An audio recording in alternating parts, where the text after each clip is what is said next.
గుర్తుంటే కనుక చదువుకుందాం.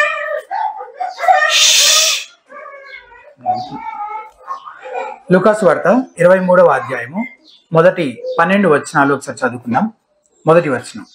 అప్పుడు వారి గుంపంతా లేచి ఆయనను పిలాతు దగ్గరకు తీసుకెళ్లారు. ఈ మనిషి ప్రజలను తప్పుత్రోవ పట్టిస్తున్నాడు, సీజర్కు పన్ను చెల్లించకూడదని అంటున్నాడు, తానే క్రీస్తును ఒక రాజును అంటున్నాడు, ఇదంతా మేము కనిపెట్టాం అంటూ వారు ఆయన మీద నేరాలు మోపసాగారు. పిలాతు, నీవు యూదుల రాజువా అని ఆయన అడిగాడు. నీవు అన్నట్టే అని ఆయన అతనికి జవాబిచ్చాడు. పిలాతు ప్రధాన యాజులతో ఆ సమూహంతో, ఈ మనిషిలో నాకు ఎలాంటి దోషమో కనిపించడం లేదు అన్నాడు. అయితే వారు మరీ తీవ్రతరంగా నొక్కి చెబుతూ, ఇతడు గలిలీ మొదలుకొని ఈ స్థలం వరకు యూదేయ అంతటా ఉపదేశిస్తూ ప్రజలను రెచ్చగొడుతున్నాడు అన్నారు. గలిలీ అనే మాట విని పిలాతు, ఈ మనిషి గలిలీవాడా అని అడిగాడు. హేరోదు అధికార పరిధికి యేసు చెందినవాడని తెలుసుకున్న వెంటనే పిలాతు ఆయనను హేరోదు దగ్గరకు పంపాడు. ఆ రోజుల్లో హేరోదు జెరూసలేంలోనే ఉన్నాడు. హేరోదు యేసును చూచి ఎంతో సంతోషించాడు. ఎందుకంటే చాలా కాలం నుంచి ఆయనను గురించి అనేక సంగతులు వింటూ ఆయనను చూడడానికి ఇష్టపడుతూ ఉన్నాడు. ఆయన ఏదైనా అద్భుతం చేస్తే చూడాలని ఆశిస్తూ ఉన్నాడు కూడా. అతను ఆయనను అనేక మాటలతో ప్రశ్నించాడు కానీ ఆయన అతనికి ఏమీ జవాబు చెప్పలేదు. ప్రధాన యాజులు, ధర్మశాస్త్ర పండితులు అక్కడ నిల్చుండి ఆయన మీద తీవ్రంగా నేరాలు మోపుతూ ఉన్నారు. తర్వాత హేరోదు అతని సైనికులు ఆయనను ధిక్కరించి వెక్కిరించి ఆయనకు శోభాయమాన వస్త్రాన్ని తొడిగించి మళ్ళీ పిలాతు దగ్గరకు పంపారు. ఆ రోజే హేరోదు, పిలాతు ఒకరికొకరు స్నేహితులయ్యారు. అంతకుముందు వారి మధ్య వైరం ఉంది. చిన్న ప్రార్థన చేసుకుందాం. పరిశుద్ధ కృపగల తండ్రి, చదివిన మాటల్లో నుంచి మేము నేర్చుకునే దేవ ప్రభు మరి సంగతులు మేము గ్రహించి వాటిని జాగ్రత్తగా మా హృదయాల్లో భద్రపరచుకోవడానికి, వాటి ప్రకారం జీవించేలా తీర్మానించుకోవడానికి మీ ఆత్మకార్యం మీరు మా మధ్య జరిగించి మేము మెటుకు ప్రభావ మీ దాసుని నన్ను కూడా ప్రభావ మీరు వాడుకుంటూ రావాల్సిందిగా ప్రార్థిస్తూ యేసునామమున స్తుతించి ప్రార్థించి అడిగి పెట్టుకుంటున్నాము తండ్రి. మనకే కాదు, పండగ క్రైస్తవులకు కూడా ఇది చాలా సుపరిచితమైన వాక్యభాగం కదా. ఈస్టర్, గుడ్ ఫ్రైడేస్ కి సాధారణంగా చదువుతూ ఉంటారు, ధ్యానిస్తూ ఉంటారు. దీన్ని మనకు కూడా బాగా సుపరిచితమే కనుక చదివితే అర్థమైపోయే విషయాలే కాబట్టి అందులో నుంచి మనం నేర్చుకునే పాఠాలు ఏంటో వాటిపైన దృష్టి పెట్టే ప్రయత్నం చేద్దాం. యేసుక్రీస్తు విచారణలన్నింటినీ ఒక 4 సువార్త పుస్తకాల్లో ఉన్న విషయాలను క్రోడీకరించి కాలక్రమం ప్రకారం, అంటే దేని తర్వాత ఏది జరిగిందో లాస్ట్ టైం ప్రీవియస్ సర్మన్ లో నేను చెప్పాను కదా, మొత్తం 6 విచారణలు జరిగినట్టుగా మనము గుర్తిస్తా ఉన్నాం లేఖనాల్లో 4 సువార్త పుస్తకాల్లో నుంచి. మొట్టమొదటి ఏం జరిగింది? యేసు ప్రభువారు మొదట అన్న వాళ్ళ ఇంటి ఎదుట ప్రధాన యాజకుడైన అన్న ఎదుట ప్రవేశపెట్టబడతారు. అది అతని ఇంటి వద్ద జరిగింది. దాని గురించి మనం యోహాను సువార్తలో మాత్రమే చదువుతాం. ఆ తర్వాత కయప ఎదుట కూడా ప్రవేశపెట్టబడతాడు. అది కయప ఇంటి దగ్గర జరుగుతుంది. దాని గురించి మిగిలిన 3 సువార్తల్లోనూ ఉంది. సో మొదట అన్న వాళ్ళ ఇంటి దగ్గర, తర్వాత కయప వాళ్ళ ఇంటి దగ్గర. అయితే యూదుల నియమాల ప్రకారం విచారణ రాత్రి జరగడం చట్ట వ్యతిరేకం కాబట్టి పొద్దున్నే చీకటితోటే సన్హెద్రన్ సభ ఏర్పాటు చేయబడింది. సన్హెద్రన్ సభకే తెలుగులో మన బైబిల్లో మహాసభ అనే పదం వాడారు. అది రాత్రి జరిగిన విచారణకు ఒక రబ్బర్ స్టాంప్ వేసేసి, అంటే మొక్కుబడిగా ఫార్మాలిటీగా అందరూ ఆమోదించేశారు ఈ నిర్ణయానికి అని యేసుక్రీస్తుపై తీర్పు ప్రకటించడం కోసం మాత్రమే కూడుకున్నారు. నిజంగా విచారణ కోసం కాదు. విచారణ ఆల్రెడీ రాత్రే అయిపోయింది. అది 3వది. మహాసభ ఎదుట ఆయన నిలబెట్టబడ్డాడు. తర్వాత పిలాతు ముందు ప్రవేశపెట్టబడతాడు. పిలాతు ఏం చేస్తాడు? హేరోదు దగ్గరికి పంపిస్తాడు. మళ్ళీ హేరోదు ఏం చేస్తాడు? మళ్ళీ పిలాతు దగ్గరికి పంపిస్తాడు. అట్లా మొత్తం 6 సార్లు యేసు ప్రభువు విచారణ కోసం నిలబడము జరిగిందనమాట. ఆ తర్వాత ఆయన సిలువ వేయడం జరిగింది. సో మొదటేమో అన్న ఇంటి దగ్గర, తర్వాత అన్న మరియు కయప ఇంటి దగ్గర, ఉదయాన్నే మహాసభ ఎదుట, ఆ తర్వాత పిలాతు ఎదుట, తర్వాత మళ్ళీ హేరోదు దగ్గరికి, తర్వాత మళ్ళీ పిలాతు దగ్గరికి. అయితే ఇప్పుడు మనం ప్రీవియస్ ప్యాసేజ్లో 22వ అధ్యాయం చివరిలో మనం ఏం చూసామంటే, మహాసభ కూడుకొని యేసుక్రీస్తుని తీర్పు తీర్చడానికి నిర్ధారించినట్టుగా చూసామన్నమాట. అందరితో ఆ అధ్యాయం ముగిసింది. ఇప్పుడు 23వ అధ్యాయం ప్రారంభంలో పిలాతు దగ్గరికి యేసు ప్రభువుని తీసుకెళ్లడం అనే విషయం గురించి చెప్పడంతో 23వ అధ్యాయం ప్రారంభమవుతుంది అనమాట. సో ఇది 4వ విచారణ కాలక్రమం ప్రకారం, టైం లైన్ ప్రకారం. అంతటా వారందరూ లేచి ఆయనను పిలాతు వద్దకు తీసుకొని పోయి అని మొదటి వచనంలో ఉంది కదా. వారందరూ అంటే మత్తయి చెప్తాడు ఇంకా వివరంగా. 27వ అధ్యాయం మొదటి 2 వచనాలు చూస్తారా? మత్తయి సువార్త 27వ అధ్యాయము మొదటి 2 వచనాలు. ఉదయం అయినప్పుడు ప్రధాన యాజకులను ప్రజల పెద్దలందరూ, అంటే బహుశా మహాసభ సన్హెద్రన్ సభలో 70 మంది ఉంటారనమాట. ఆ 70 మంది ఇంకా మిగిలిన వాళ్ళందరూ కూడా ఏంటంట, యేసును చంపింపవలెనని ఆయనకు విరోధముగా ఆలోచన చేసి ఆయనను బంధించి తీసుకొని పోయి అధిపతి అయిన పొంతి పిలాతునకు అప్పగించిరి. ఇక్కడ ఎందుకు తీసుకెళ్తున్నారంట? యేసును చంపింపవలనని తీసుకొని పోతున్నారు. అది వాళ్ళు చేసిన ఆలోచన కదా. మరి చంపాలనుకున్నప్పుడు వీళ్ళే చంపేయచ్చు కదా, అతని చేత చంపించడానికి తీసుకెళ్ళటం ఎందుకు? ఇప్పుడు వీళ్ళు ఇంత విచారణ చేసి ఆయన నేరస్తుడే అని తీర్మానించి అన్నీ చేసిన తర్వాత వీళ్ళే శిక్ష కూడా విధించేస్తే అయిపోయేది కదా. దానికి పిలాతు దగ్గరికి తీసుకెళ్ళడం ఎందుకు మళ్ళీ? ఆ కారణం కూడా స్వయంగా వారి నోటితోటి వాళ్ళే చెప్పారనమాట. ఇక్కడ యోహాను భక్తుడు చెప్తాడు. యోహాను స్వార్త 18వ అధ్యాయము 29 నుంచి వచనాలు ఒకసారి చూడండి. యోహాను స్వార్త 18వ అధ్యాయం జాన్ 18:29 నుంచి 29వ వచనం నుంచి చూడండి.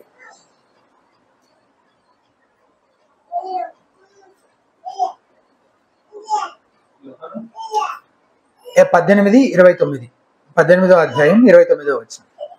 కావున పిలాతు బయట ఉన్న వారి యుద్ధకు వచ్చి, అంటే వాళ్ళు లోపలికి రాలేదు, విశ్రాంతి దినం అని చెప్పి వాళ్ళు మైలు పడతామని చెప్పి వాళ్ళు లోపలికి రాలేదన్నమాట. రాకపోతే ఈతనే పిలాతే బయటకు వచ్చి, ఈ మనుష్యుని మీద మీరు ఏ నేరము మోపుచున్నారని. అందుకు వాళ్ళు, వీడు దుర్మార్గుడు కాని ఎడల వీరిని నీకు అప్పగించి ఉండమని అతనితో చెప్పిరు. అంటే దుర్మార్గుడే కాబట్టే తీసుకొచ్చామని చెప్తున్నారు.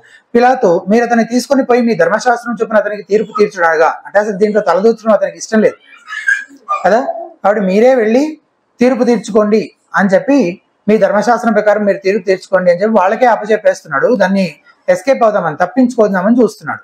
అయితే 32లో యూదులు ఏమంటున్నారు? ఎవనికిని మరణ శిక్ష విధించుటకు మాకు అధికారము లేదని అతనితో చెప్పిరి. ఏం లేదంటే వాళ్ళకి మరణ శిక్ష విధించడానికి అధికారం లేదట. అందువలన యేసు తాను ఎట్టి మరణము పొందబోవునో దానిని సూచించి చెప్పిన మాట నెరవేరను. మరణదండ విధించే అధికారం యూదులకు లేదు. ఏవైనా చిన్న చిన్న శిక్షలు విధించవచ్చు, కానీ మరణదండను విధించే అధికారం ఆ రోజుల్లో యూదులకు లేదు. అది రోమా అధికారులకే పరిమితం. వారే నేరస్తులను, సాక్షులను విచారించి ఆయా కేసులో శిక్షలు, ఎస్పెషల్లీ ఇట్లాంటి మరణ శిక్షలు విధించేవారు. అది ఆ రోజుల్లో అమల్లో ఉన్నటువంటి రోమా చట్టం.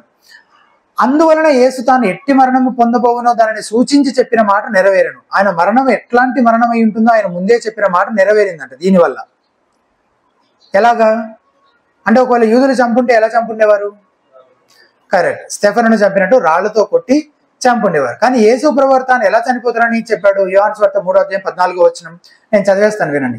అరణ్యములో మోషే సర్పమును ఎలాగూ ఎత్తెను, అలాగే విశ్వసించు ప్రతివాడు నశింపకాయన ద్వారా నిత్య జీవం పొందినట్లు మనుష్య కుమారుడు ఎత్తబడతాడు అని చెప్పబడింది.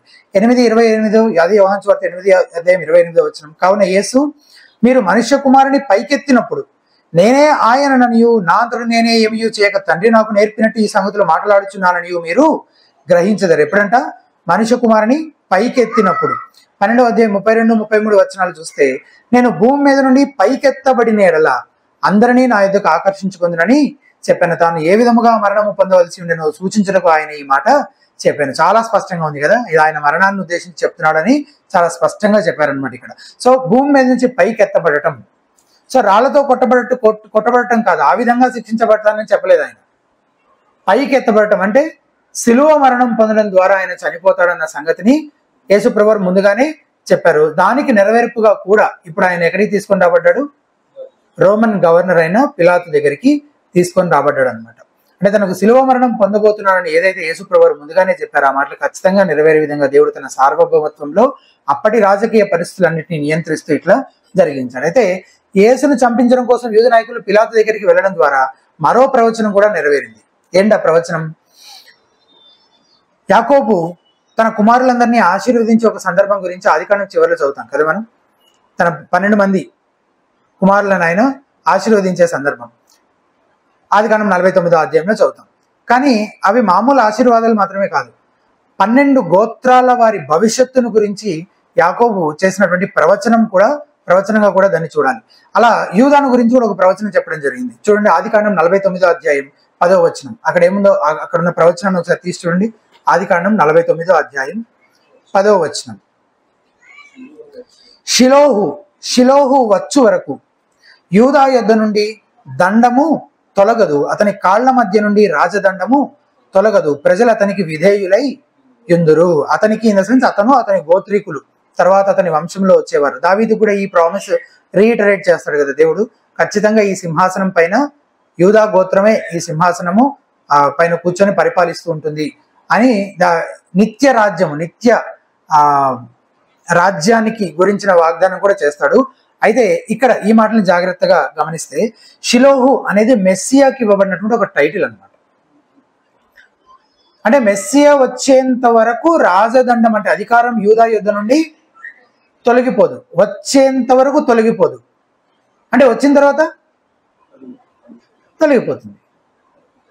షిలోహు వచ్చు వరకు తొలగిపోదు, వచ్చిన తర్వాత తొలగిపోతుంది. ఒక భావంలో ఆయన స్థాపించబోయేది నిత్య రాజ్యము కాబట్టి ఎన్నటికీ దావీదు నుంచి వచ్చినటువంటి వారే ఆ రాజ్యానికి పరిపాలకులుగా ఉంటారనే భావనలో అది నెరవేరింది, దావీదుకు చెప్పిన వాగ్దానం.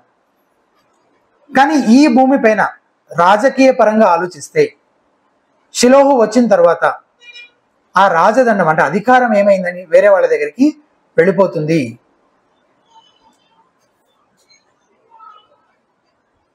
అయితే యేసు ప్రభు పిలాతు దగ్గరికి తీసుకొచ్చిన ఈ సమయానికి మరణదండన విధించే అధికారం యూదుల దగ్గర లేదు కదా. అంటే అధికారం ఎవరి దగ్గరికి వెళ్ళిపోయింది? రోమీల దగ్గరికి వెళ్ళిపోయింది. అంటే రాజదండము యూదా యుద్ధ నుండి తొలగిపోయింది అని తెలుస్తుంది.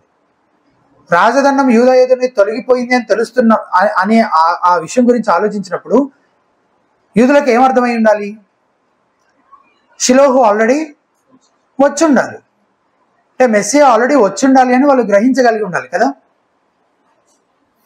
పెద్దగా కష్టపడకుండానే వారు మెస్సియా ఎవరో గుర్తించగలిగి ఉండేవారు కూడా. ఎందుకంటే యేసు ప్రభు వారు తానే మెస్సియాను అని విశ్వసించడానికి కావలసినటువంటి ఆధారాలన్నీ వాళ్ళ ముందు స్పష్టంగా ఉంచాడు. 3.5 సంవత్సరాల పరిచర్య కాలంలో అనేక ఆధారాలు వాళ్ళకి చూపిస్తూ తానే మెస్సియానని నిర్ధారించాడు.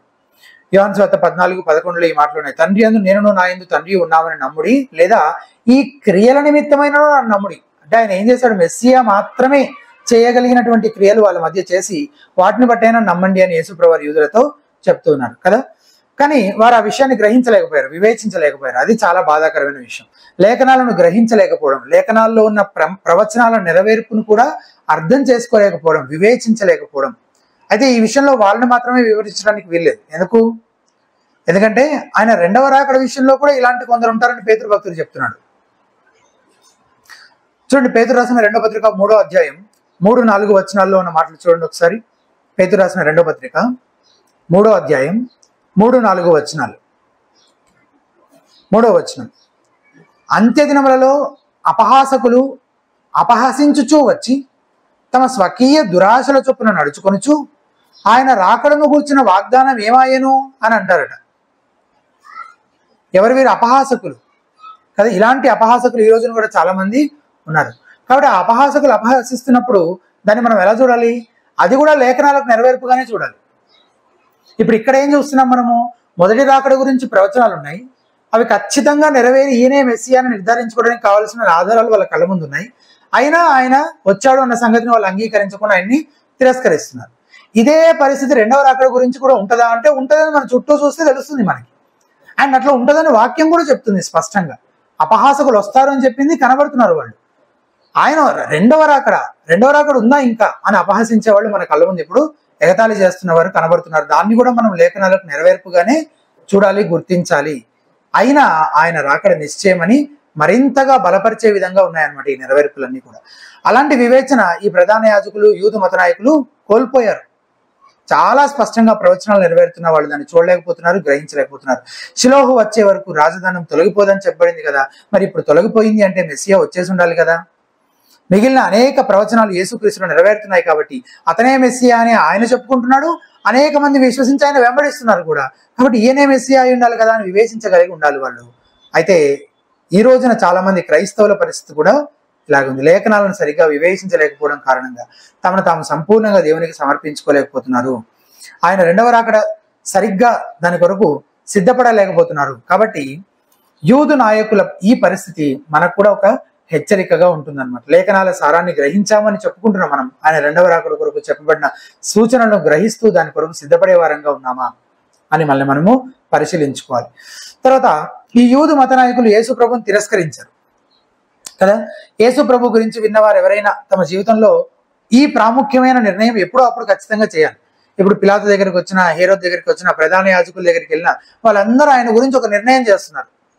ఆయన ఎవరు, ఏమై ఉన్నాడు అనే ఒక నిర్ణయానికి వాళ్ళు వస్తున్నారు. అలా యేసు ప్రభు గురించి ఎవ్వరు ఎప్పుడు విన్నా వాళ్ళందరూ కూడా ఒక నిర్ణయానికి రావాలి.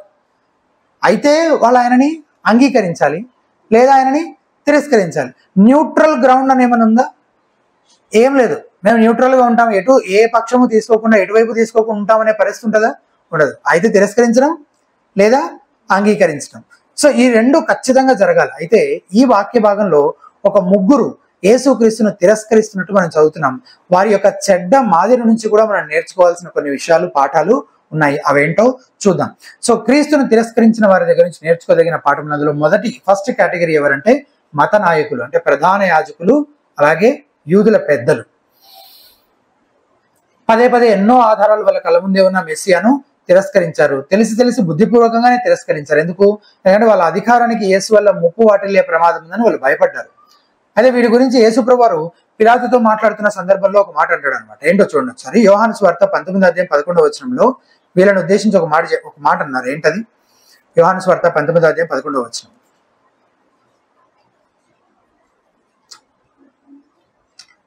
అందుకు యేసు, పైనుండి నీకు ఇయ్యబడి ఉంటేనే తప్ప నా మీద నీకు ఏ అధికారమును ఉండదు. అందుచేత నన్ను నీకు అప్పగించిన వానికి ఎక్కువ పాపము కలదనెను.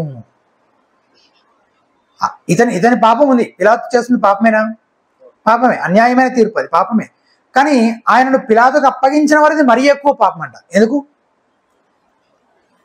ఎందుకంటే వాళ్ళు అన్నీ తెలిసి క్రీస్తును తృణీకరించి ఈ పాపాన్ని కొడిగట్టారు. అందుకు అంటే వాళ్ళకి పిలాతుకి ఇవ్వబడిన దానికంటే చాలా ఎక్కువ ప్రత్యక్షత అనుగ్రహించబడి ఎన్నో ఆధారాలు, రుజువులు, అద్భుతాలు, సూచక్రియలు వాళ్ళ కళ్ళ ముందు జరిగిన తర్వాత వాళ్ళు ఈ పని చేస్తున్నారు, ఈ పాపాన్ని కొడిగడుతున్నారు. కాబట్టి వాళ్ళ పాపము ఇంకా ఎక్కువైనది అని యేసు ప్రభు చెప్తున్నారు. యూదు నాయకులు వారు విచారించినప్పుడు మహాసభ ఎదుట వారు ఏ విషయంలో యేసుక్రీస్తు నేరస్తుడని నిర్ధారించారు? ఆయన దేవదూషణ చేస్తున్నాడు అనే విషయం కారణంగా తీర్మానించారు. తాను దేవుని కుమారుడు అని చెప్పుకుంటున్నాడు అని దాని ఆధారంగా ఆయన దేవదూషణ చేస్తున్నాడు అని ఆరోపణ అనమాట. కానీ ఆ కారణంతో మరణశిక్ష విధించమని రోమా గవర్నర్ అడిగితే కుదురుతుందా? కుదరదు. దేవదూషణ అనేది వీళ్ళ మతానికి సంబంధించింది. ఆయన ఎందుకు ఒప్పుకుంటాడు? ఈ కారణంతో మరణశిక్షకి అర్హమైన నేరంగా ఆయన దాన్ని పరిగణించకపోవచ్చు కదా. కాబట్టి ఎలాగైనా అతని ద్వారా యేసుకు మరణశిక్ష పడేటట్టు చేయాలి. కాబట్టి పిలాతు దగ్గరికి వెళ్ళినప్పుడు వాళ్ళు ఇంకొన్ని ఆరోపణలు కూడా చేస్తా ఉన్నారు అనమాట. ఏంటవి? చూడండి 2వ వచనంలో. అతడు మా జనమును తిరుగుబడ ప్రేరేపించుచు, ఇది మొదటిది. తర్వాత కైసరునకు పన్నీయవద్దనియు, ఇది 2వది. తర్వాత తానే క్రీస్తును ఒక రాజుననియు చెప్పగా మేము వింటిమని ఆయన మీద నేరము మోపసాగిరంటే 3 ఆరోపణలు చేస్తున్నారు. మొదటి 2 అయితే పూర్తిగా అబద్ధాలే. ఫస్ట్ ఏంటి? జనమును తిరగబడ ప్రేరేపిస్తున్నాడు. జనాలను తిరగబడడానికి ప్రేరేపించడం అది అసలు యేసు ప్రభు ఎప్పుడు చేయలేదు. 2వది కైసరుకు పన్నీయొద్దని చెప్పడం, అట్లా యేసు ప్రభు ఎప్పుడు చెప్పలేదు. ఇక 3వది తానే క్రీస్తు అని ఒక రాజును అని చెప్పుకుంటున్నాడు. ఇది కొంచెం ఆయనను ఎక్కువగా కదిలించే విషయం. ఎందుకు? వాళ్ళ పరిపాలన, ప్రభుత్వము, రాజ్యము, వాళ్ళ అధికారానికే ముప్పు వాటిల్లేటువంటి ఒక పెద్ద విషయమే ఇది కదా. కాబట్టి ఇది కొంచెం వ్యాలిడ్ రీజన్ గా అనిపిస్తుండొచ్చు. అండ్ ఈ ఆరోపణ ఒక భావంలో సరైందే కూడా. కానీ వారు చెప్తున్న భావంలో అది సరైంది కాదు. యేసుప్రభు వారే క్లెయిమ్ చేసుకున్నారు దీన్ని ఒకప్పుడు. కానీ ఈయన చెప్తున్న అర్థం వేరు, వాళ్ళు చెప్తున్న అర్థం వేరు. యేసుప్రభు వారు ఏమో ఒక రాజకీయ విప్లవాన్ని తీసుకొచ్చే దిశగా ఏది చేయలేదు ఇప్పటిదాకా. ఆ విషయాన్ని యేసుప్రభు వారే స్పష్టంగా చెప్పారు కూడా. మరి దేని గురించి మాట్లాడుతున్నారు? ఈ విషయాలను గురించి నీవన్నట్టే అని పిలాతుకు సమాధానం చెప్పినట్టుగా చదువుతున్నాం. కానీ అంతే చెప్పి ఊరుకోలేదు ఆయన. ఇంకా కొన్ని విషయాలు కూడా చెప్పాడు అనమాట. ఆ విషయం యోహాను భక్తుడు రాశాడు. చూడండి, యోహాను సువార్త 18వ అధ్యాయము 36, 37, 38 వచనాలు ఒకసారి చూడండి. యోహాను సువార్త 18వ అధ్యాయం 36 నుంచి ఉన్న వచనాలు. యేసు, నా రాజ్యము ఈ లోక సంబంధమైనది కాదు, నా రాజ్యము ఈ లోక సంబంధమైనది అయితే నేను యూదులకు అప్పగింపబడుకున్నట్లు నా సేవకులు పోరాడుదురు గాని నా రాజ్యము ఇహ సంబంధమైనది కాదనెను. ఎంత స్పష్టంగా ఉంది కదా. నువ్వు రాజువా అంటే అవును, నీవన్నట్టే. కానీ నా రాజ్యము ఇహ సంబంధం. ఒకవేళ అయ్యి ఉంటే ఏం చేసేవాళ్ళు? నా అనుచరులు, నా తోటోళ్ళు వచ్చి తిరగబడేవాళ్ళు కదా, పోరాడేవాళ్ళు కదా. కానీ అలాంటిదే జరగట్లేదు కదా. అందుకు పిలాతు ఏమన్నాడు, నీవు రాజువా అని ఆయన అడుగా, యేసు నీవు అన్నట్టు నేను రాజునే, సత్యమును గురించి సాక్ష్యం చురుకు నేను పుట్టితిని, ఇందు నిమిత్తమే ఈ లోకమునకు వచ్చితిని, సత్య సంబంధి అయిన ప్రతివాడును నా మాట వినున నేను. అందుకు పిలాతు సత్యమనగా ఏమిటి అని ఆయనతో చెప్పాను. అతడు ఈ మాట చెప్పి బయటనున్న యూదుల యొద్దకు తిరిగి వెళ్ళి అతని యందు ఏ దోషము నాకు కనబడలేదు. అంటే ఇతను కూడా అర్థమైంది, ఇతనేవో ఆత్మీయ సంగతులు ఏవో మాట్లాడుకుంటున్నాడు కానీ నిజంగా రోమా ప్రభుత్వానికి ఇతని బదిలో వచ్చిన ముప్పేమీ లేదు అని అతనికి కూడా అర్థమైంది. వాస్తవానికి యూదులు మెస్సియా ఒక రాజకీయ నాయకుడుగా వస్తాడని వాళ్ళు అనుకున్నారు కదా. అది వాళ్ళ ఎక్స్పెక్టేషన్ యాక్చువల్లీ. కానీ నేను అట్లా ఒక నిజంగానే ఫిజికల్గా ఒక కింగ్డమ్ అంటే రోమా ప్రభుత్వాన్ని యొక్క బానిసత్వం నుంచి విడిపించి నిజమైన ఒక రాజుగా సింహాసనం పైన కూర్చొని ఇజ్రాయెల్ను పరిపాలించడానికి నేను రాలేదు, నేను రాజ్య స్థాపన చేయడానికి వచ్చాను, అంటే అది ఆత్మ సంబంధమైన రాజ్యం అని ఇప్పటికే చాలా సందర్భాల్లో ఆయన స్పష్టత ఇచ్చారు. ఆయన ఏదైతే చేయడానికి రాలేదని చెప్తున్నాడో ఇప్పుడు అదే ఆయనకు వ్యతిరేకంగా వాళ్ళు వాడుతున్నారు, ప్రయోగిస్తున్నారు అన్నమాట, యేసుప్రభు పైన ఆరోపణ చేయడానికి. తద్వారా వాళ్ళు ఏం చేస్తున్నారు, ఇప్పుడు ఇన్ని అబద్ధాలు చెప్పడం ద్వారా వాళ్ళు ఏం చేస్తున్నారంటే నీ పొరుగువాని మీద అబద్ధ సాక్ష్యం పలకకూడదనే 9వ ఆజ్ఞను ఉల్లంఘించారు కదా. ఇవన్నీ అబద్ధాలే కదా, 3 అబద్ధాలే. అయితే ఆ పనిని వారు చాలా ప్యాషనేట్గా చేశారనమాట, చాలా రోషంతో చేశారు, ఆసక్తితో చేశారు. యేసు క్రీస్తులో తనకే దోషం కనిపించట్లేదని పిలాతు చెప్పిన తర్వాత కూడా ఏం చేస్తున్నారు, ఇంకా ఒత్తిడి చేస్తున్నారు. 5వ వచనం చూడండి. అయితే వారు ఇతడు గలిలయ దేశం మొదలుకొని ఇంతవరకును యూదయ దేశం అంతటా ఉపదేశించు ప్రజలను రేపుచున్నాడని మరింత పట్టుదలగా చెప్పిరి. పిలాతు యేసును హేరోదు దగ్గరికి పంపిస్తాడు కదా. పంపించిన తర్వాత వెనకాల వీళ్ళు కూడా వెళ్తారు. మళ్ళీ 10వ వచనం చూడండి. వెళ్ళి ఏం చేస్తున్నారు, ప్రధాన యాజకులను శాస్త్రులను నిలబడి ఆయన మీద తీక్షణముగా నేరం మోపిరి. ఇది హేరోదు ముందు జరుగుతుంది. ఏం చేస్తున్నారు, తీక్షణంగా అంటే కంటిన్యూస్గా అతని మీద ఆరోపణలు చేస్తున్నారు. యేసు ప్రభు గురించి కూడా ఒక మాట, అంటే ఇక్కడ ఒక మాట అక్కడ ఒక మాట అవి ఇవి ఏవో కలిపేసి వాటి భావాన్ని వాటి అర్థాన్ని వక్రీకరించి ఏవేవో అబద్ధాలు పుట్టించి ఆయనకు వ్యతిరేకంగా అబద్ధ ఆరోపణలు చేస్తున్నారు. వీరు సాధారణ యూదుల మామూలు యూదుల వీళ్ళు ఇలా చేయగలిగారంటే ఎలా చేయగలిగారు, ఇంత పని ఎట్లా చేయగలుగుతున్నారు వీళ్ళు అంటే వీళ్ళు యేసు ప్రభు ప్రజల్ని రేపుతున్నారని వీళ్ళు ఆరోపిస్తున్నారు. కానీ వాస్తవానికి ప్రజల్ని రేపుతుంది వీళ్ళు కదా. అక్కడ ప్రజలందరూ కలిసి ఇంకా మన కంటిన్యూషన్ తర్వాత చూస్తే మాకు బరాపా కూడా వద్దు, మాకు ఆయన సిలువ వేయడమే కావాలని కేకలు వేయగలుగుతున్నారంటే వాళ్ళకి ఏం తెలుసు అసలు ఈ సంగతులన్నీ. ఇవన్నీ ప్రధానంగా ఆలోచించి ఈ నిర్ధారణకు వచ్చి ఇలా తీర్పు తీర్చాలి, ఇన్ని చంపించాలన్న ఉద్దేశము ఈ ప్రణాళిక అంతా వీళ్ళది కదా, నాయకులది కదా. మరి ప్రజలు ఎందుకు అందరూ అంత వైలెంట్గా రెస్పాండ్ అవుతున్నారంటే వాళ్ళని రేపింది ఎవరు, వీళ్ళే.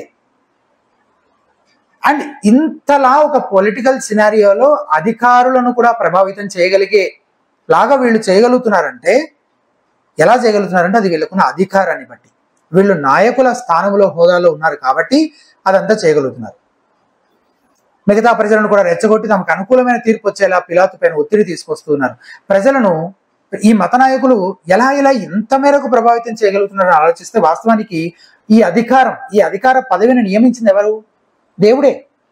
ధర్మశాస్త్రంలోనే దీనికి సంబంధించిన మూలం ఉంది. ద్వితీయోపదేశకాండం 17వ అధ్యాయంలో దాని గురించి మనం చదువుతాం అనమాట. అక్కడ ఏముంటుందంటే ఈ యాజకులు లేదా న్యాయాధిపతులు వాళ్ళ దగ్గరికి రావాలి, ఏదైనా వివాదం ఉన్నప్పుడు వాళ్ళ దగ్గరికి రావాలి. వాళ్ళు ఏం చేయాలి, ధర్మశాస్త్రానికి వాక్యానికి అనుగుణంగా న్యాయంగా తీర్పు తీర్చాలి. అండ్ వీళ్ళు అట్లా వాక్యానుసారంగా ఏదైనా తీర్పు తీర్చి ఇదే న్యాయం అని చెప్పిన తర్వాత ఇక ప్రజలు దానికి లోబడాలి, కట్టుబడాలి. దానికి నుంచి ఇక కుడికి కానీ ఎడమకు కానీ తప్పిపోవడానికి వీల్లేదు అని ధర్మశాస్త్రంలో చాలా స్పష్టంగా రాయబడింది. సో అది వీళ్ళు తూచా తప్పకుండా పాటిస్తున్నారు ఈ ప్రజలు. సో అక్కడ ఉన్న అజంప్షన్ ఏంటంటే వీళ్ళు ఇప్పుడు నైట్ అంతా కూర్చొని ఎన్నో ఆధారాలు సాక్ష్యాధారాలు అన్నీ పరిశీలించిన తర్వాత ఈయన దేవదూషణే చేస్తున్నాడని నిర్ధారణకు వచ్చి ఈయన మరణశిక్షకే పాత్రుడని తీర్మానించారు కాబట్టి అది ఖచ్చితంగా వాక్యానుసారమైనది న్యాయమైనదే అయి ఉంటుందని వీళ్ళ అజంప్షన్ అనమాట ప్రజలది. కానీ ఒకవేళ వారు ధర్మశాస్త్రానికి విరుద్ధంగా ప్రవర్తిస్తుంటే అప్పుడు దేవునికి లోబడాలా నాయకులకు లోబడాలా అనే ప్రశ్న వస్తుంది కదా. అప్పుడు ఈ ప్రజలు ఏం చేస్తున్నారు, ఇక్కడ అన్యాయస్తులుగా ఉన్న ఈ నాయకులను తిరస్కరించి దేవునికి ఆయన ధర్మశాస్త్రానికే లోబడాల్సింది పోయి వాళ్లకు లోబడుతున్నారు అనమాట. ప్రధాన యాజకులు, నాయకులు ఇలాంటి వచనాలు ఇప్పుడు వీళ్ళు ఏం ఆధారం చేసుకుంటారు? ఎవరు ఈ నాయకులే వేటిని ఆధారం చేసుకుంటారు? ఇప్పుడు నేను చూపించిన ద్వితీయోపదేశకాండం 17వ అధ్యాయంలోని ఇలాంటి వచనాలు ఉంటాయి కదా, ఈ వచనాలను చూపించి అదిగో ఏమని చెప్తున్నాడు దేవుడు, మేము చేయాల్సిందంతా మా బాధ్యతగా మేమంతా చేశాం కాబట్టి ఇక మేము ఇది ఏది న్యాయమని మేము తీర్పు తీరుస్తున్నాము దానికి మీరు సమ్మతించాలి, కట్టుబడాలి, మాకు సహకరించాలి అని ఇప్పటికిప్పుడు చేసేది కాదు ఇది. ఇలా వాళ్ళ మైండ్స్ని ఎప్పటి నుంచి ప్రిపేర్ చేసుకుంటూ వస్తుండొచ్చు, ఎప్పటి నుంచో. ఇప్పుడు పరిస్థితి ఎట్లా అయిందంటే ఇక వాళ్ళని భయపెట్టి వాళ్ళని నియంత్రణలోకి తెచ్చేసుకున్నారు ఆల్రెడీ. వారిపై తమ ఆలోచనలన్నీ రుద్ది తమకు కావాల్సిన విధంగా వాళ్ళని ప్రభావితం చేయగలిగే స్థాయికి అది ఆల్రెడీ వచ్చేసింది. సో దేవుడు మమ్మల్ని నియమించాడు కాబట్టి మేము ఏం చెప్పినా అది దేవుడే చెప్తున్నాడు కాబట్టి మా మాటే శాసనం అన్న విధంగా తయారైంది అనమాట ఇప్పుడు పరిస్థితి. నిజంగా లేఖనాలు ఏం చెప్తున్నాయి, దేవుడు ఏం చెప్తుంది, ఇది న్యాయంగా జరిగిందా లేదా అని విమర్శించేంత దూరం అసలు ఆలోచన వెళ్ళదు. ఇక వాళ్ళు చెప్పారు కాబట్టి చేసుకుంటూ పోవడమే ఇంకా అనే స్టేజ్కి వచ్చింది అనమాట ఇప్పుడు.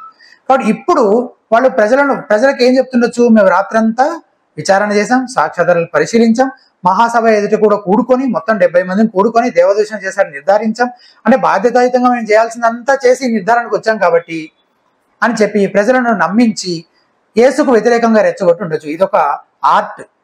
ఈ రెచ్చగొట్టడం అనేది కూడా ఒక ఆర్ట్ కదా. కొంతమంది నాయకులు ఈ పని చాలా సునాయాసంగా చేయగలుగుతారు. ఏం మాట్లాడితే ప్రజలను రెచ్చగొట్టచ్చు, ఎట్లా గొడవలు అయ్యేలా చేయొచ్చు.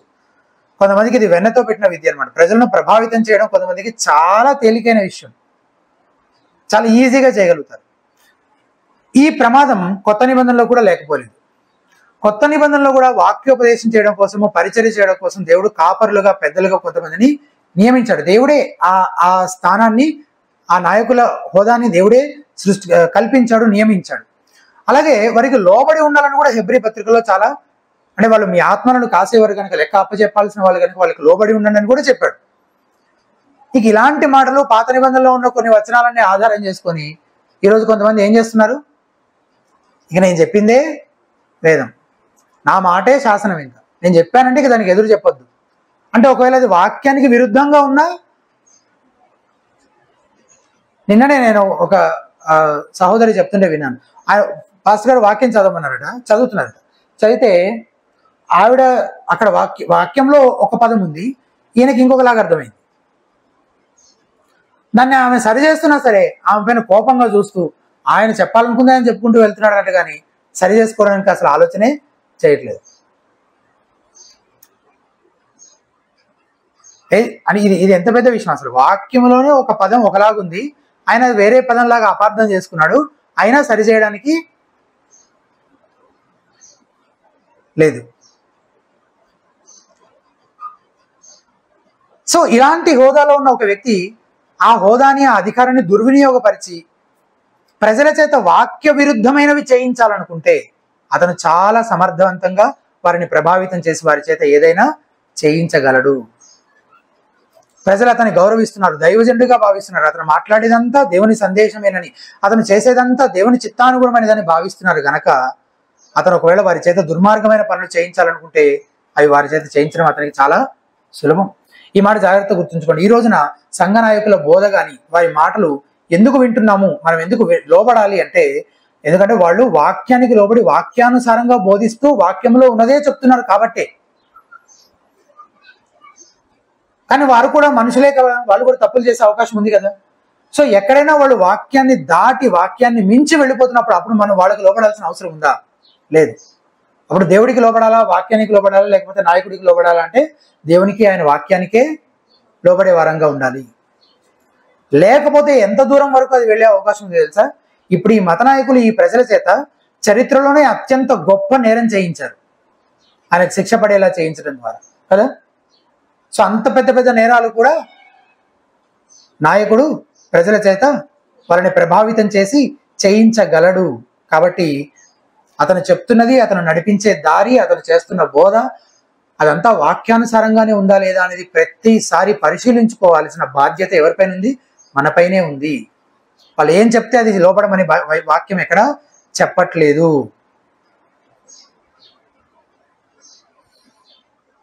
అంతిమ అధికారం మన జీవితాలపైన వాక్యానిదే అని ఇప్పుడు మనము గుర్తుపెట్టుకోవాలి. మరొక విషయం ఇక్కడ స్పష్టంగా చెప్పబడింది ఏంటంటే, ఎందుకు ఇంత తీవ్రంగా మత నాయకులు యేసును వ్యతిరేకిస్తున్నారు?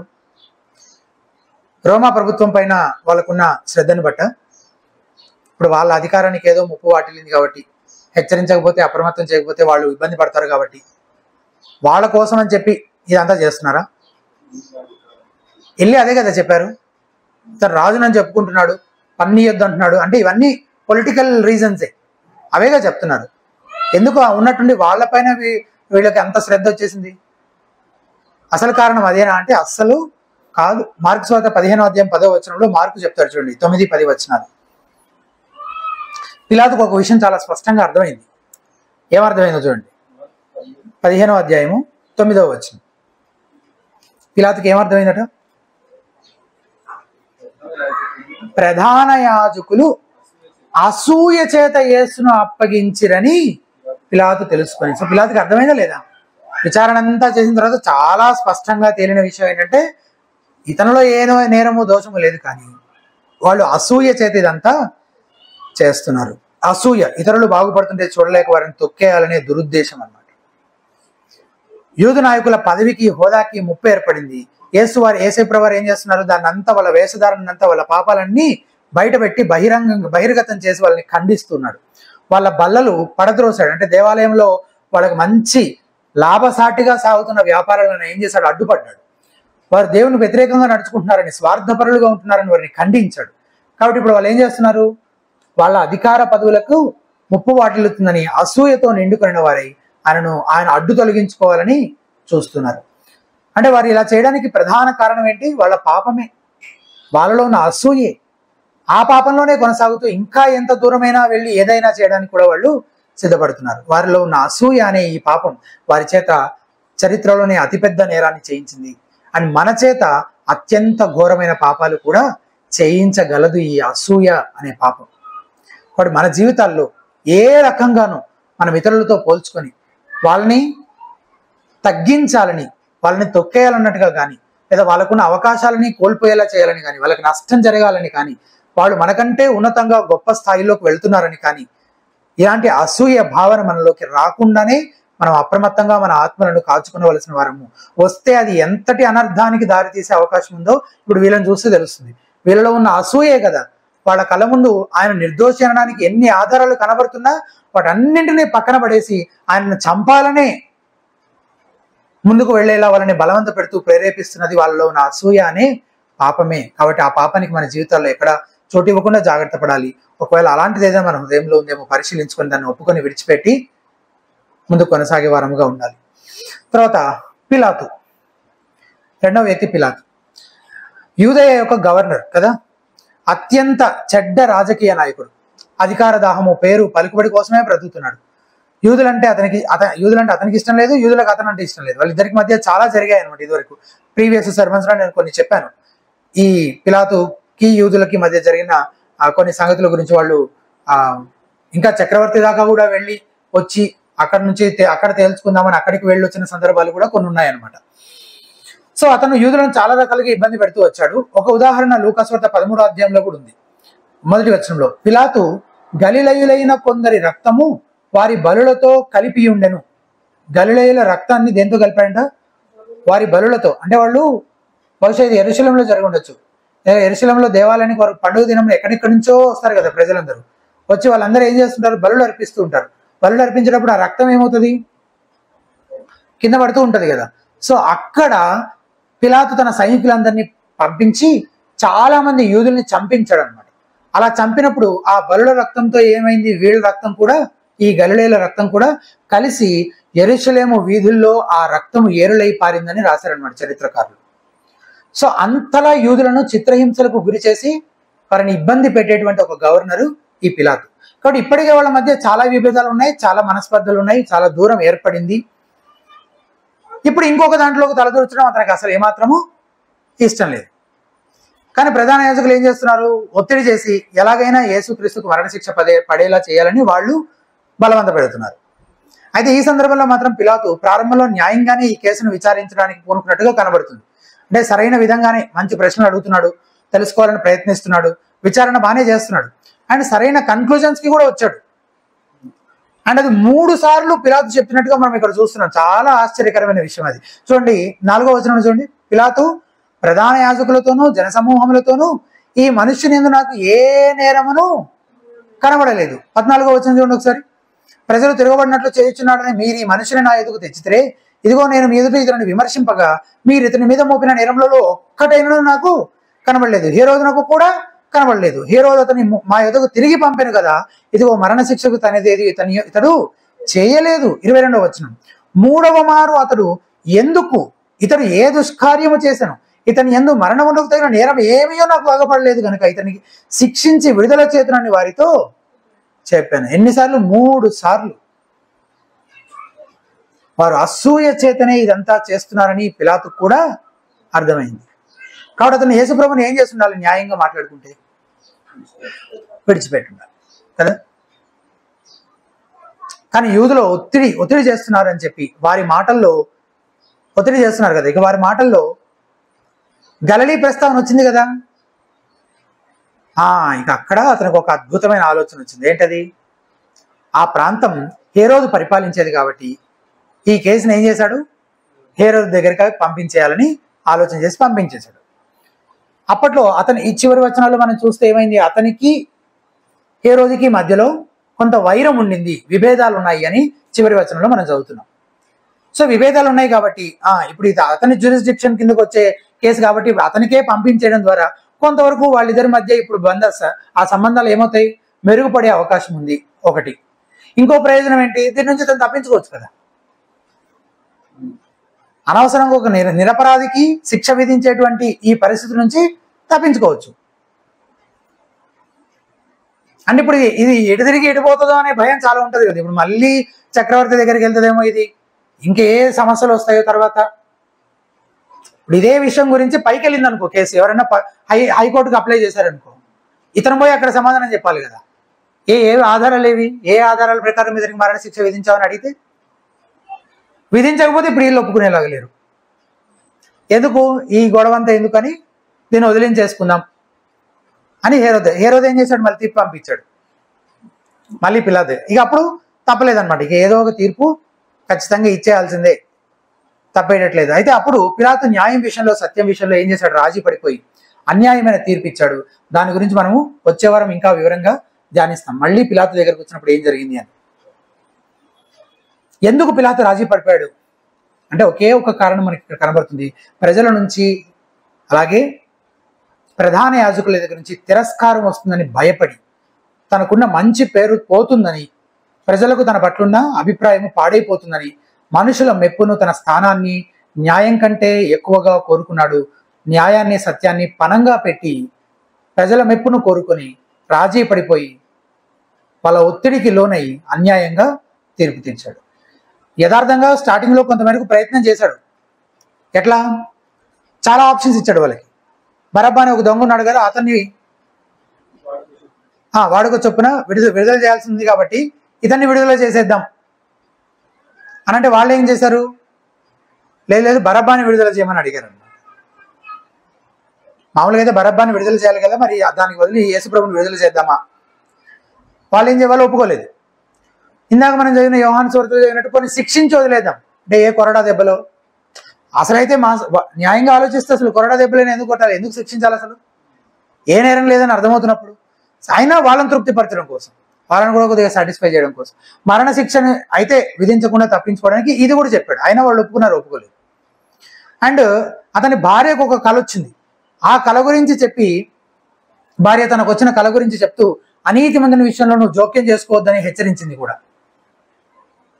అయినా పిలాతు ప్రజల ఒత్తిడికి లోనై తన మనస్సాక్షి చెప్పేదాన్ని వినిపించుకోకుండా తన భార్యకు ప్రత్యక్షత రూపంలో వచ్చిన హెచ్చరికను నిర్లక్ష్యం చేస్తూ న్యాయాన్ని, సత్యాన్ని ఖాతరు చేయకుండా మనుషులలో ఉన్న తన పేరుని, తన హోదాని నిలబెట్టుకోవడం కోసం చరిత్రలో ఎన్నడూ ఎవరూ చేయని ఒక ఘోరమైన తీర్పు అతను తీర్చాడు. ఏ నేరమో చేయని ఒక వ్యక్తికి మరణ శిక్ష విధించాడు. మళ్ళీ నాకేం తెలియదు అన్నట్టుగా చేతులు కడుక్కొని తప్పించుకునే ప్రయత్నం చేస్తాడు. చేతులు కడుక్కున్నంత మాత్రాన తప్పు కాకుండా పోతుందా?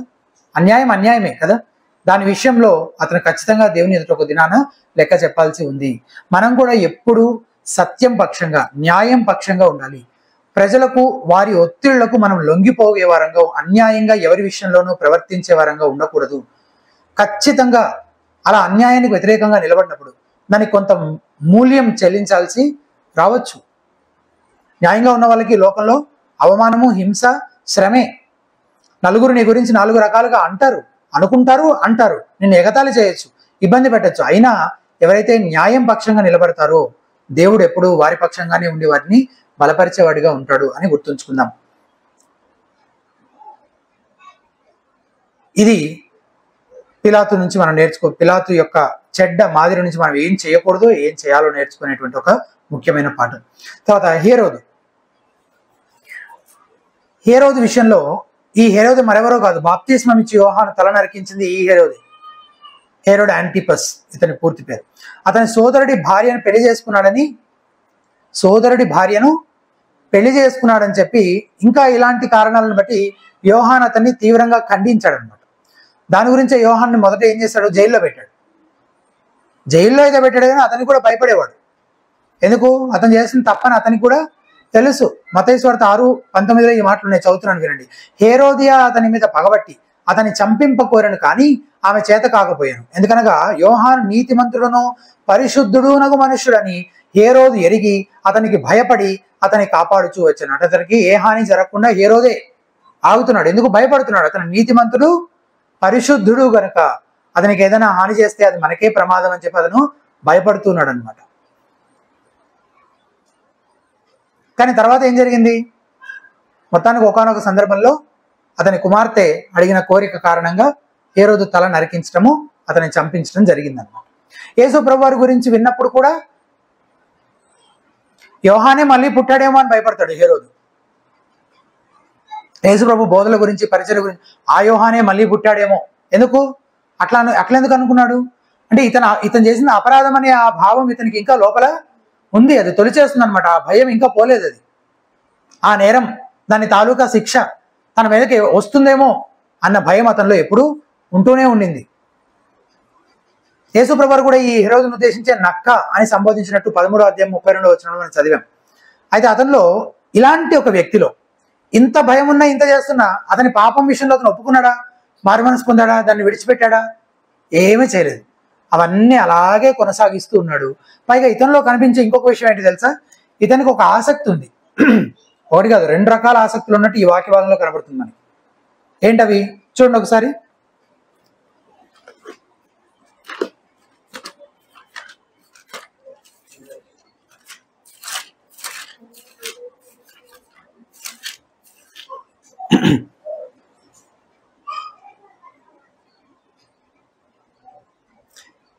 ఎనిమిదవ వచనం. హేరోదు యేసును చూచి మిక్కిలి సంతోషించాను. ఆయనను గురించి చాలా సంగతులు విన్నందున ఆయన ఏదైనాను ఒక సూచక క్రియ చేయడం నిరీక్షించి బహుకాలం ఆయనను చూడగోరెను. సో ఏంటి ఆసక్తి? తనకున్న ఒక ఆసక్తి ఏంటి? ఆయన అద్భుతాలు చేస్తే చూడాలని, సూచక్రియలు చేస్తే చూడాలని. ఓకే, తర్వాత ఆయనను చూచినప్పుడు చాలా ప్రశ్నలు వేసినను. అంటే ప్రశ్నలు, ఇతనికి చాలా క్వశ్చన్స్ కూడా ఉన్నాయి. అంటే థియలాజికల్ డిస్కషన్స్ చేస్తున్నాడు అనమాట యేసు ప్రభుతో. అండ్ అవి 2 జరగకపోయేసరికి యేసు ప్రభువుని ఏం చేస్తున్నాడు? ఎగతాళి చేస్తున్నాడు. అతని సైనికులు ఎగతాళి చేసి, అపహాస్యం చేసి, అతనికి ప్రశస్త వస్త్రాలు తొడిగించి తిప్పి పంపించేశారు. సో ఇతనికి ఉన్న ఆసక్తి చూడండి ఒకసారి. ఇలాంటి వాళ్ళు నేటి సంఘాల్లో చాలా ఎక్కువగా ఉన్నారు. ఎలాంటి వాళ్ళు? వాళ్ళకి ఈ ప్రశ్నలు వేయడము, తెలుసుకోవడం అంటే మంచి ఆసక్తి. అంటే థియలాజికల్గా, సైద్ధాంతపరంగాను వేదాంతపరమైన ప్రశ్నలు అడగడము, దేవుడి గురించి, వాక్యం గురించి ఇంకా లోతుగా తెలుసుకోవడము, అసలు ఎవరు ఏ ప్రశ్న అడిగినా సమాధానం చెప్పగలిగేలాగా తెలుసుకోవాలి అన్న ఈ ఉత్సుకత, ఈ కోరిక, అది చెడ్డదని నేను చెప్పట్లేదు. అది ఉండడం మంచిదే, అది ఉంటుంది, అది ఉంది. పైగా ఇంకో కేటగిరీ పీపుల్ ఉన్నారు. వాళ్ళకి ఏం కావాలి? ఎంతసేపు అద్భుతాలు, సూచనలు కావాలి. దేవుడు ఏదైనా అద్భుతం చేయాలి, అద్భుతం అద్భుతం అద్భుతం అని చెప్పేవాళ్ళు కొంతమంది. అట్లాగే ఇక అదే పనిగా వాటి గురించే, దేవుడు ఒక అద్భుతం చేయబోతున్నాడు, ఆమేనండి అంటే ఆమేన్. ఇది తరచూ వినబడుతుంది అనమాట. కొన్ని ప్రాస్పెరిటీ ప్రీచర్స్ యొక్క వాళ్ళ చర్చెస్ లో తరచూ వినబడేది. మొన్న లాస్ట్ వీక్ ఒక ఆయన స్టేటస్ చూసాను నేను. ఎంత దారుణం అంటే ఎంత దారుణం. దేవుడు ఈ వారంలో నీకు ఒక కొత్త ఉద్యోగం ఇవ్వబోతున్నాడు, ఆమెన్ అని అన్ని ఇట్లా స్టేటస్లు పెట్టాడు. వరుసగా ఒకదాని తర్వాత ఒకటి 6-7 స్టేటస్లు పెట్టాడు పాస్టర్ గారు. ఒక నూతన కార్యం చేయబోతున్నాడు, నీ కుటుంబంలోని సమస్య తీసివేయబోతున్నాడు, ఇట్లాంటివన్నీ చెప్పడం. సో ఒక అద్భుతం జరగాలి అనే కోరిక, అలాంటి ఒక ఆసక్తి ఇతనికి కూడా ఉంది.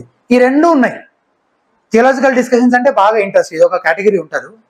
ప్లస్ ఈ అద్భుతాలు, ఎక్కడికి వెళ్ళి ఏదో అద్భుతం జరగాలని ఎంతసేపు ఇక దాని మీదే మనసు పెట్టి దానికోసమే వెంపర్లాడేవాళ్ళు ఇంకొందరు ఉంటారు. కానీ అలాంటి వాళ్ళలో చాలా మందిలో ఇతనిలో లేనిదే వాళ్ళలో కూడా కనిపించదు ఏంటంటే మారు మనస్సు. నిజంగా వారి పాపం విషయమై వారికి ఒప్పింపు కానీ పశ్చాత్తాపంతో దాన్ని విడిచిపెట్టాలని కానీ అసలు ఎంత మాత్రము ఉండదు. ఇక అది లేనప్పుడు ఇది ఎంత ఉన్నా ఏం ప్రయోజనం? ఎన్ని విషయాలు తెలుసుకొని కూడా వాళ్ళు ఏం సాధిస్తారు? కాబట్టి మనకి నిజంగా మారు మనసు పొందే ఇటువంటి అనుభవం మనకు ఉందా అని మళ్ళీ మనము పరిశీలించుకోవాలి కదా. ఇతను అదే పాపంలో కొనసాగుతూ తన ప్రవర్తన విషయంలో ఏమాత్రం మారు మనసు పొందకుండా తిరిగి ఏం చేస్తున్నాడు? మళ్ళీ యేసు ప్రభునే ఎగతాళి చేస్తూ ఉన్నాడు అనమాట కదా. ఎవరైతే మారు మనసు పొందకుండా ఈ పై విషయాల్లో ఉన్నారో వాళ్ళందరూ ఇంకొక విధంగా ఏం చేస్తున్నారు? యేసు ప్రభుని ఎగతాళి చేసేవారిగానే ఉంటున్నారు కదా. నిజంగా బ్రతుకు మారకుండా ఇవన్నీ చేస్తూ ఉండేవాళ్ళు ఏం చేస్తున్నారు? దేవుణ్ణి వెక్కిరిస్తున్నారు ఇండైరెక్ట్గా. మనం నిజంగా మన పాపం విషయమై గద్దించబడినప్పుడు, హెచ్చరించబడినప్పుడు వాటి విషయంలో దానిని ఒప్పుకొని పశ్చాత్తాపడి విడిచిపెట్టి మారు మనసు పొందే అనుభవం మనకుందా అని మనం పరిశీలించుకోవాలి. లేకపోతే ఎంతసేపు కలిసినప్పుడల్లా దేవుని సంగతులు మాట్లాడుకుంటూ దేవుడి గురించి బాగా తెలిసినట్టుగా దాని గురించి ఎక్కువ ఆలోచన చేస్తూ అది మాత్రం చేస్తున్నంత మాత్రాన మనం నిజంగా భక్తిపరులమే అని అనుకోవడానికి వీల్లేదు. మారు మనసు అనుభవం మనకుందా అని మనం పరిశీలించుకోవాలి. తర్వాత చివరిగా క్రీస్తును తిరస్కరించకుండా మారు మనసు పొంది ఆయన యందు విశ్వాసం ఉంచమని ప్రేరేపించే క్రీస్తు స్పందన, యేసు క్రీస్తు ప్రభు వారి స్పందన మారు మనసు పొందమని ప్రేరేపిస్తోంది. ఫిలిప్పీయులకు రాసిన పత్రిక 2వ అధ్యాయం 7-8 వచనాల్లో పౌలు భక్తుడు యేసుక్రీస్తు ప్రభు వారి గురించి కొన్ని మాటలు చెప్తున్నాడు. ఆయన మౌనంగా ఉన్నాడు అని మనం చదువుతున్నాం కదా. మనుషుల పోలికగా పుట్టి దాసుని స్వరూపంను ధరించుకొని తను తానే రిక్తునిగా చేసుకున్నాను. మరియు ఆయన ఆకారమందు మనుషుడిగా కనబడి మరణము పొందినంతగా, అనగా శిలువ మరణము పొందినంతగా విధేయత చూపిన వాడై తాను తగ్గించుకొనెను. ఒక 2 విషయాలు గమనించండి. ఆయనలో ఏ దోషము లేదని పిలాతే 3 సార్లు ప్రకటించాడు కదా. అయినా ప్రవచనాలు నెరవేరినట్లు యేసు ప్రభువారు ఎంతో అవమానానికి తాను స్వయంగా అప్పగించుకున్నాడు. ఎన్నో పాత నిబంధన ప్రవచనాలు నెరవేరినట్లు కూడా ఆయన ఇలా చేస్తూ వచ్చాడు. యెషయా గ్రంథం 53వ అధ్యాయం 6వ వచనంలో ఈ మాటలు నేర్చుకోండి. మనమందరము గొర్రెల వలె త్రోవ తప్పిపోతుమి, మనలో ప్రతి వాడును తనకిష్టమైన త్రోవకు తొలగెను, యెహోవా మనందరి దోషమును అతని మీద మోపెను. యెహోవా మనందరి దోషమును అతని మీద మోపెను. ఆయనలో నిజంగా ఎటువంటి దోషం లేదు. మన దోషములే ఆయన భరించడం కొరకు ఈ రీతిన తాను అప్పగించుకుంటున్నాడు. అదే అధ్యాయం 9వ వచనం, అతడు మరణమైనప్పుడు భక్తిహీనులతో అతనికి సమాధి నియమింపబడెను, ధనవంతుని యొద్ద అతను ఉంచబడెను. నిశ్చయముగా అతడు అన్యాయమేమీ చేయలేదు, అతని నోట ఏ కపటమును లేదు. ఇక 2వ విషయము, ఆయన దేవునికి విధేయత చూపించడం కోసమే తన హక్కులను కూడా వినియోగించుకోవట్లేదు కదా. ఆయన చివరి వరకు కూడా తండ్రి చిత్తాన్ని జరిగించడం కొరకే ఆయన బ్రతికినట్లుగా సంపూర్ణంగా దేవునికే లోబడినట్టుగా మనం చూస్తున్నాం. సో దేవుని చిత్తం ఏమైందో తన విషయంలో దాని గురించిన సంపూర్ణ అవగాహన కలిగిన వాడై దానికే సంపూర్ణంగా తాను లోబరుచుకుంటూ ఉన్నట్లు చూస్తూ ఉన్నాం అనమాట. ఆయన ఒకవేళ ఆయన హక్కుల్ని వినియోగించుకొని ఉంటే ఏం జరిగి ఉండేది? ఆయన నిజంగా ఆయన హక్కుల్ని ఇప్పుడు ఆయన కేసు ఆయనే వాదించుకోవడం మొదలు పెట్టాడు అనుకుందాం.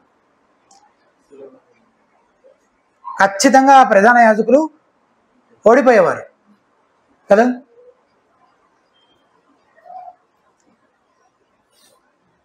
ఒకవేళ ఆయన అలా చేసి ప్రధాన యాజకుల చేతుల నుంచి తప్పించుకోగలిగి ఉండేవాడు. కానీ అలా చేస్తే దేవుని చిత్తానికి లోబడి ఆయన తను లోబరుచుకొని సిలువకు అప్పగించుకోవడం అనేది అసలు ఎప్పటికీ జరుగుండేది కాదు. సో దానికి భిన్నంగా ఆయన ఏం చేశాడు? ఇష్టపూర్వకంగా స్వతహాగా మన పాపముల కోసం ఆయన ఏం చేశాడు? తాను అర్పించుకున్నాడు. అందులో ఆయన ప్రేమ కనబడుతుంది. సో ఇటువంటి యేసుక్రీస్తు విషయంలో మనం ఎటువంటి నిర్ణయం చేశాము? ఇప్పుడు వీళ్ళందరూ యేసుక్రీస్తు ప్రభు వారి గురించి తెలుసుకున్న వాళ్ళు, విచారణ చేసిన వాళ్ళు, ప్రతి ఒక్కరు ఈ 3 కేటగిరీస్ లో, ఫస్ట్ ప్రధాన యాజకులు, తర్వాత పిలాతు, తర్వాత హేరోదు, వీళ్ళందరూ కూడా యేసుక్రీస్తు ప్రభు గురించి ఏదో ఒక నిర్ణయానికి వచ్చారు కదా. ముగ్గురు తిరస్కరించారు, కానీ ఆయన కలుసుకున్న ప్రతి ఒక్కరూ ఏదో ఒక నిర్ణయానికి తప్పక వస్తారు. మరి మనం ఎటువంటి నిర్ణయానికి వచ్చాం? ఆయనే నిజంగా దేవుడు అయి ఉన్నాడు, ఆయనే నిజంగా మెస్సియా, మన రక్షకుడు, మన ప్రభువు. మన పాపముల విషయమై మనం ఆయన దగ్గరికి వెళ్ళి పశ్చాత్తాపడి ఒప్పుకొని విడిచిపెట్టి మారుమనసు పొందితే ఆయన మనల్ని తప్పక క్షమించి నిత్య జీవాన్ని అనుగ్రహిస్తారని నమ్మి ఆయన అంగీకరించామా? ఆయన ప్రభువుగా అంగీకరించి ఆయన వెంబడిస్తూ ఉన్నామా? అండ్ ఒకవేళ ఆ తీర్మానం మనం చేసుంటే కనుక దానికి తగిన విధంగా మనం జీవిస్తున్నామా? ఆ మారు మనసుకు తగిన విధంగా యేసుక్రీస్తు శిష్యులుగా ఎలా ఉండాలో అలాగే మనం జీవిస్తూ ఉన్నామా? దానికి సంబంధించిన గుర్తులు మనలో కనబడుతున్నాయా అని మనం పరిశీలించుకుందాం. ఇక్కడ వీళ్ళందరూ ఏవేవో కారణాలు చెప్తున్నారు. వాళ్ళ చెడ్డ మాదిరి నుంచి మనం ఎలా జీవించకూడదో మనం నేర్చుకున్నాం.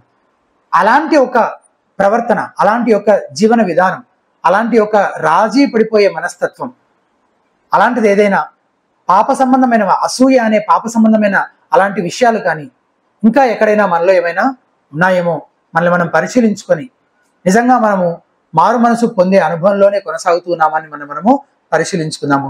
ప్రార్థన చేసుకుందాం. దయచేసి తలలు వంచి నాతో పాటు ప్రార్థనలో ఏకీభవించండి.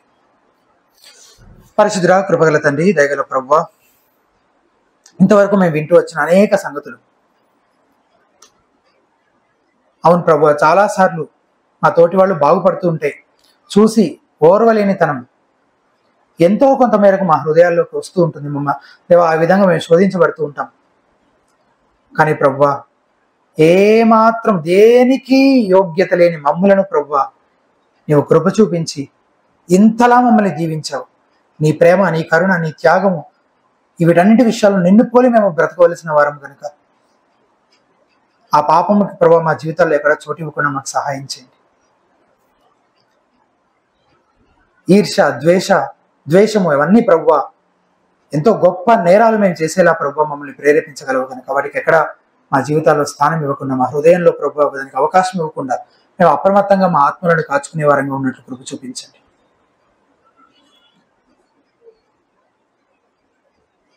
తండ్రి దేవా, మరి మీరే మాకు ఆ విషయాల్లో ప్రభా సహాయం చేయవలసిందిగా ప్రార్థన చేస్తున్నాం. తండ్రి, మరి ప్రజలు కూడా నీ వాక్యానికి, లేఖనాలకి ప్రాముఖ్యతను ఇవ్వాల్సింది పోయి నాయకులకు వాళ్ళు అన్యాయంగా ప్రవర్తిస్తున్నప్పటికీ వారికే విధేయత చూపించాలని గుడ్డిగా వాళ్ళని వెంబడిస్తూ వెళ్ళిపోయారు.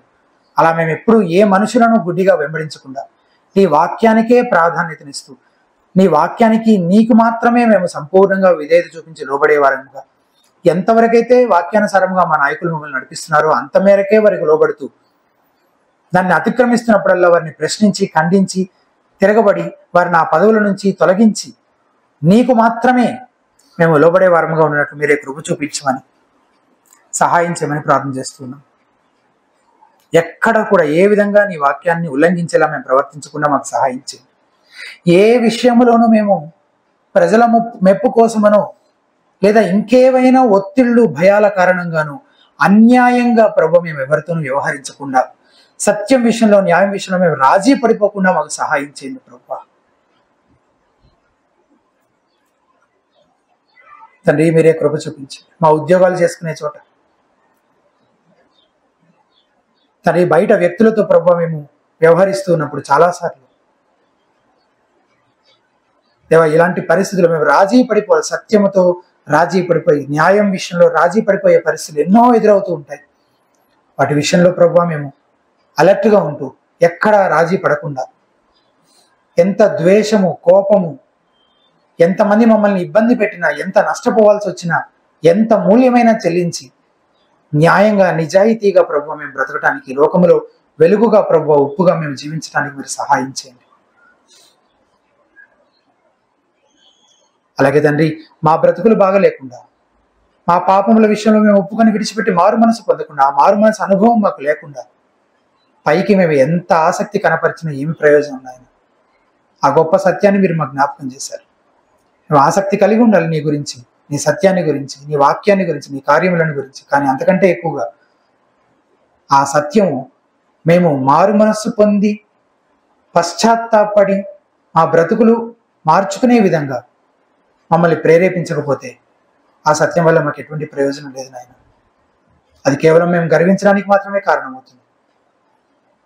దాన్ని బట్టి మేము అతిశయించడానికి, ఇంకా అదే పాపపు మార్గంలో ఉండి మేము నశించి నరకానికి వెళ్ళిపోవడానికి తప్ప దానివల్ల అటువంటి ఆసక్తి వల్ల మాకు ఎటువంటి ప్రయోజనము లేదని మేము గుర్తిస్తూ మరొకసారి మా జీవితాలను మేము పరిశీలించుకోవడానికి, నిజంగా నేను ప్రభువుగా రక్షకుడిగా అంగీకరించి నేను వెంబడిస్తున్నామని చెప్పుకుంటున్నాం మేము, నీ శిష్యుడు జీవించవలసిందిగానే జీవిస్తూ